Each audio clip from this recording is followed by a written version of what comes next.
What is up, guys, and welcome back to the channel. So today I'm going to be showing you guys a quick breakdown video of Sean Strickland's jab.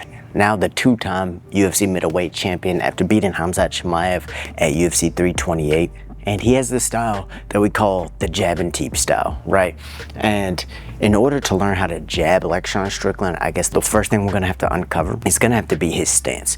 Now, Sean Strickland has a very I would say immobile stance due to his car accident or motorcycle accident that he got into earlier in his career, to where he damaged one of his legs, right? His knee in particular, right?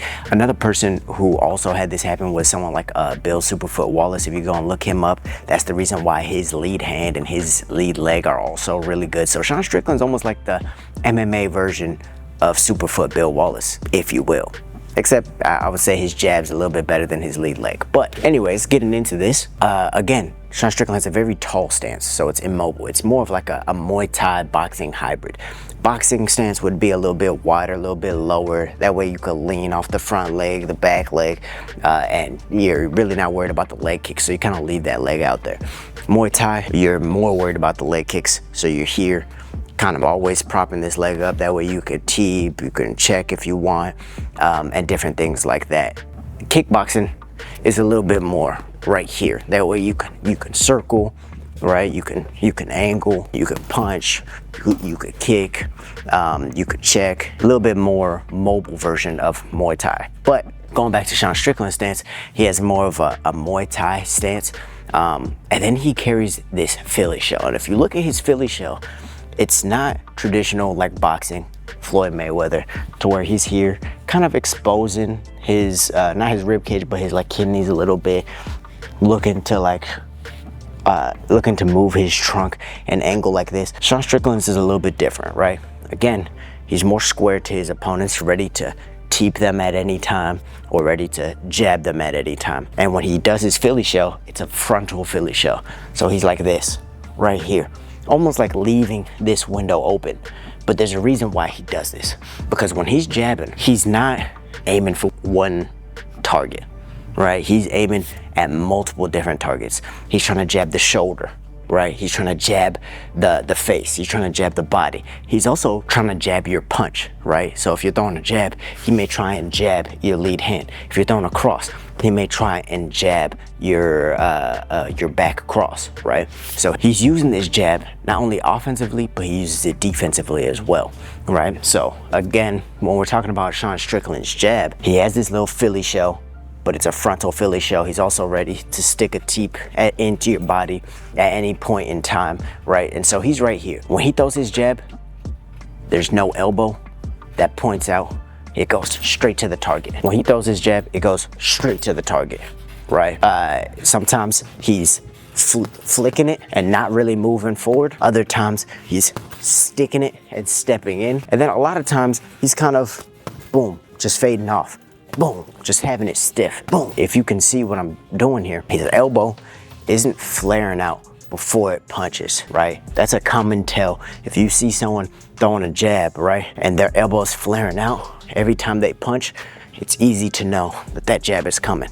However, if you keep that elbow low, boom, and you just have that jab come straight out, boom, boom.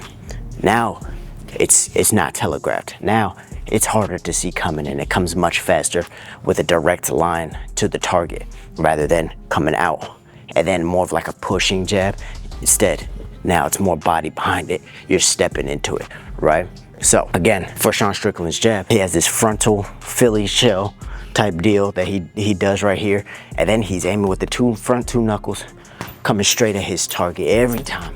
stiff jab, boom. And the reason why it's a stiff jab is because while he is stepping with it, he doesn't always step deep into his jabs like you were seeing from like a Tatsuro Taira on the card, or like you see from karate guys. Instead, when he steps into his jab, all it is just a small little step like this. If you can't see my feet, just a small little step like this.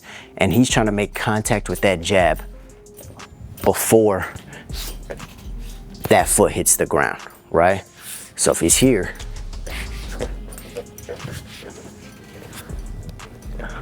boom, stiff jab, boom, stiff jab.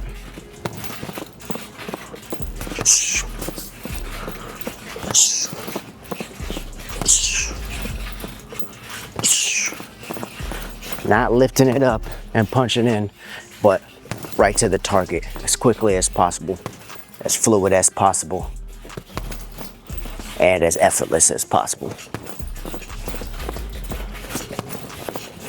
And again, he's not leaning into the jab. He's not fully committed into the jab.